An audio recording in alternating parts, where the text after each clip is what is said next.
All right, we are going to make the intermediate sketching file now. And so I'm going to do what I did before. I'm going to go to the Learning Center from Onshape by clicking on the button. And then I'm going to go to Self-Paced Courses again. And this seems to be a source of confusion, but we are still in the same lesson we were before. We are still in Introduction to Sketching. If you notice, the title of the assignment in Google Classroom says Introduction to Sketching Part 2. Introduction to Sketching refers to the actual lesson we're in. So I'm going to click on that. And we already did basic sketching before. Now we're going to do intermediate sketching. So I'm going to click on that. And here's a picture of what we are trying to make. Okay, so we're going to go ahead and follow their instructions and see what we come up with. Now remember, there's a lot of different ways to make a part. This is just one of them. But I'm going to go ahead and follow their instructions. So I'm going to click on Next Page to get the step-by-step up. And the first thing they want me to do is create a new document. Be sure the workspace length unit is set to millimeters.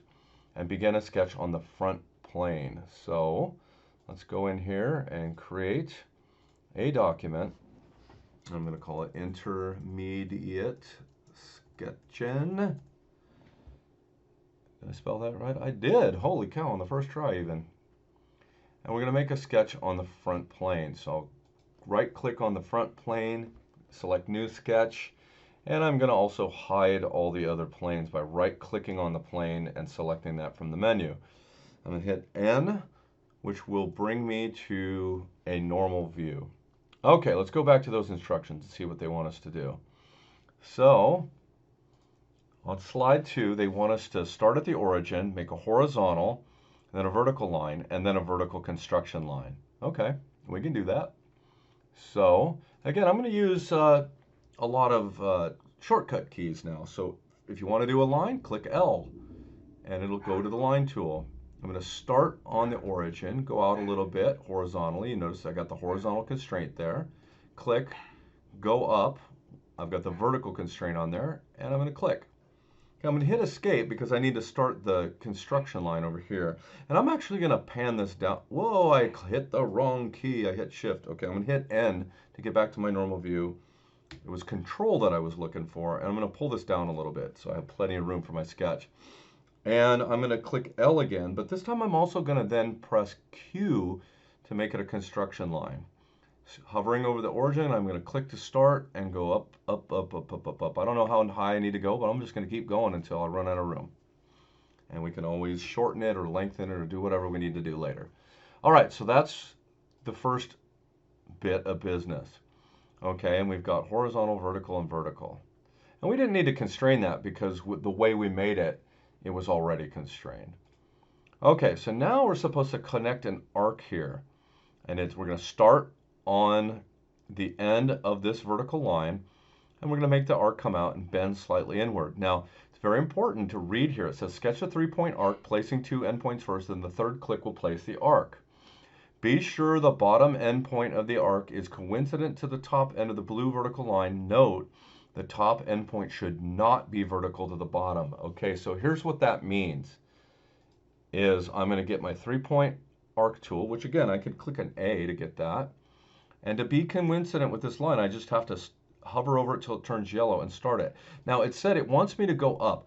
What it does not want me to do is be vertical from where I started. See that yellow line right there? That's not what we want. So I'm going to go over just enough to make that disappear. And then I'm going to twist it out the other way because it did show it kind of bent out that way. And I'm going to click, and there's my line. Okay. If you accidentally create that constraint there, it will cause problems later down the road. Okay, going back to the instructions, next slide, it says select these entities to mirror, select the construction line to mirror about. Okay, what's that all about? Use the mirror entities command to mirror the 2 lines and arc about the construction line. After choosing the mirror entities command, select the construction line to mirror about, then select the 3 sketch entities to mirror as shown. So that would be this, this, and this. Okay. Be sure to turn off the mirror entities command before continuing to the next step. Okay, so going back here, the mirror entities is right here. And so the first thing you click, see, it tells you what to do. Select the mirror line. There it is. Select the entities to be mirrored. I'm going to click this one, and this one, and there they are. Now, it also said, make sure you exit the tool. The easiest way to do that is to hit escape. And now I've exited the tool. All right, so let's see what we're supposed to do next. Now we're going to create a tangent arc that cuts around the top, and let's see, and well, let's read it. Okay, add a tangent arc between the other two arcs by selecting the tangent arc tool from the sketch toolbar. Then click the endpoint of one arc as shown in the image with the bubble labeled 1. Next, click on the endpoint of the other arc with the bubble labeled 2. Make sure the new arc is tangent to both existing arcs before moving to the next step. Add tangent sketch constraints as necessary, or if necessary. Well, it will be necessary, and I'll tell you why. Because when you do the tangent constraint, which I'm going to get to by clicking T, it's only going to make it tangent to the first place you start from. Okay? And actually, what did I just do? I actually didn't want to do that. I'm not ready for constraints yet. I actually have to draw the arc first. So I'm going to select the tangent arc tool. And then if the first place I click, it will be tangent to this. But when I click on over here, it's not going to be tangent to that. I have to add that one manually. So I'm going to click here, and there you go. Okay, and if you notice, if I go to show constraints, it shows a tangent constraint from here to here, but it does not have a tangent constraint here to here. That's why I have to add it. So I'm going to click there, click that arc, click that. Now we have 2 tangent constraints, so it's tangent all the way around. Okay, that's just kind of important because it only gives you 1 tangent when you use that tangent arc. All right, so what's next? Okay, coincident constraint between the center point of the arc and the end point of the construction line. Okay, I can do that. Coincident. You can, by the way, you can click on that, or if you notice, if you hover over it, it shows you the shortcut key. That's that letter I. So if I click I, it selects that. Now I'm going to click on the dot that is the end of the construction line, and I'm going to click on the dot that is the center of the arc, and boy oh boy did it blow that thing up. And you know, it doesn't really know which one you want to move where. So I'm going to hit escape to get out of my tool, and I'm going to actually drag this down so it looks a little bit more normal. There we go. All right, so now we've done that. What's next? Next slide says, add the dimension shown using the dimension tool. So that construction line is 200. The big arc is 75. These arcs inside are 125. And this vertical, wow, there's a lot of dimensions here. This vertical is a 50, and that's a 125. You know what? I'm going to totally forget all that. So what I'm going to do first is I'm going to do the linear ones first. I'm going to do the 200, the 50, and the 125. Because that I can keep in my brain. Maybe. So I'm going to click D for dimension. Click on this, drag it out here, make it 200. And that's going to blow my guy way up, so I'm going to have to zoom out a little bit to see it again. I'm going to hold down Control and the right mouse button and pan it back over. Okay, now I'm supposed to dimension this one. I'm going to actually drag that out a little further. I'm going to do this one and make it 50. You notice when I place dimensions, I always place them outside the part. That's just good practice. Now, if you notice, this is 2 segments. Remember, we made a mirror command to make this one. So I can't really dimension it by clicking on either one of these. So I'm going to have to dimension it between these 2 lines. And I'm going to set that down there and make it 125. All right. Now, they also wanted a 75 radius on the big arc up here and a 125 on the side arc. So let's go make this 75. And let's make this 125. Okay, and you notice it dimensioned both. Now, why did it, when I dimensioned this one, it fixed that one? Because of the mirror command. If I click on the mirror here, you can see that anything I do to this one will be done over here. So the mirror is kind of nice. If you know you're going to have symmetry, it's a very, very useful tool. And it was not taught to us in Solid Professor, so now you can see why we're doing what we're doing. Okay, now what? Next step, we're going to draw a arc. We're going to use the offset tool. So it says, we can continue the same sketch to create the inside sketch profiles, offset the outside arc 40 millimeters inside to create a second arc. Okay, so this is that tool that also you were supposed to watch a video on, and it was not mentioned anywhere in Solid Professor. So it's this tool right here, the offset tool. But I can click the O to select it. I'm going to select the arc I want to offset. And if you notice, the arrow shows it being offset in. You can also offset it out, right? But what it does is it creates similar geometry that's just set apart by a certain amount. So I'm going to pull that in here. And then when I click, it's going to let me choose how much the offset is. And if you recall, it said 40. Okay, so there you go. And we can verify that. Yes, it was indeed 40. Okay, what's next? Okay, we're going to draw a vertical line. Well, that's easy enough. I'm going to click L for the line tool, and I'm going to draw a vertical line right about there. It's probably totally good enough. Okay, now what? They want us to make a tangent arc connecting the offset arc to the vertical line as shown. Okay, now I had a lot of issues with this when I did this before, and it caused all kinds of weird stuff to go on when I did it before. And I'm going to show you what I'm talking about. I'm going to get the tangent arc, and I'm going to start here and go to here. And immediately I get weirdness, okay? Because the problem is I really wanted the tangent to go in a different way, okay? So I'm actually going to undo that, and I'm going to start the tangent arc here and go to here. And that's more like what I was looking for. And then I need to make the other tangent constraint. So I'm going to click tangent, go to this arc, go to this arc. Let's see if I can zoom in a bit.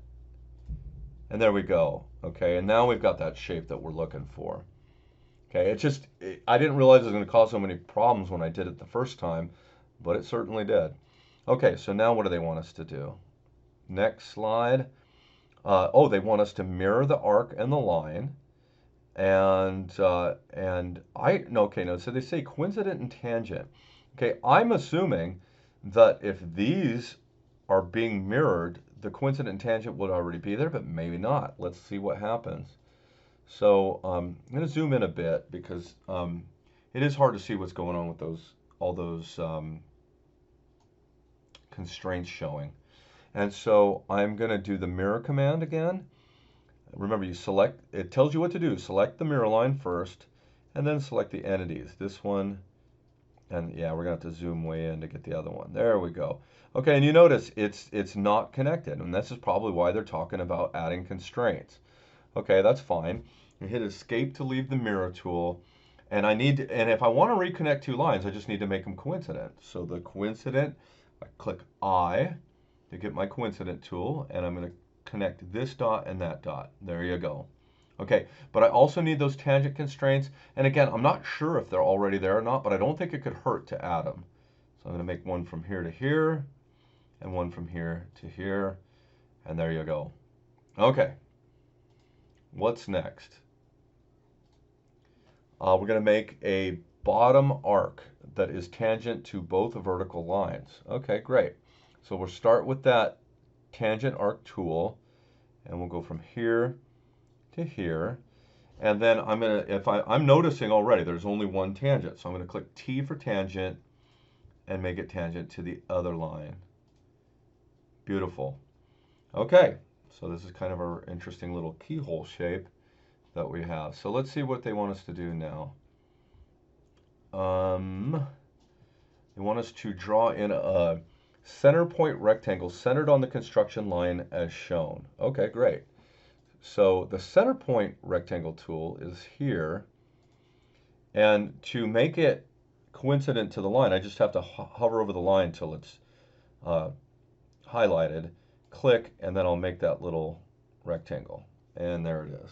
Okay, I'm going to turn off the constraints at this point because they're just getting in the way. There we go. All right, now what? I'm imagining dimensions are coming. Sure enough. Okay, so they want the distance between the center of this arc up here and the center of this arc down here to be 100. This one's going to be 40, and this one's going to be 15. Okay, that's about as much as I can remember at once. So let's start with that. So the dimension tool, click a D, and I'm going between two dots. So I'm going to go to this dot, to that dot, drag it out, and that's 100. Okay, this little guy here is 40, so I'm going to bring it out. It actually looks nicer if I bring it out over here. And I'm going to make that 40. And then this guy is going to be 15. And you notice I try to make my dimensions in nice spots. I did notice this one's kind of whacked, so I'm going to bring it so, you want it to look nice. All right, there we go. And now the dimensions of the rectangle looks like it's 80 wide and 20 tall, and the bottom of it is located 25 from the very bottom edge. So let's do that. So 80 wide, and I'm gonna pan up a little bit so we can see where we're at. So we'll go 80 wide. We'll go, oh my gosh, I already forgot. It's 20 tall and 25 from the bottom. So this one's gonna be 20.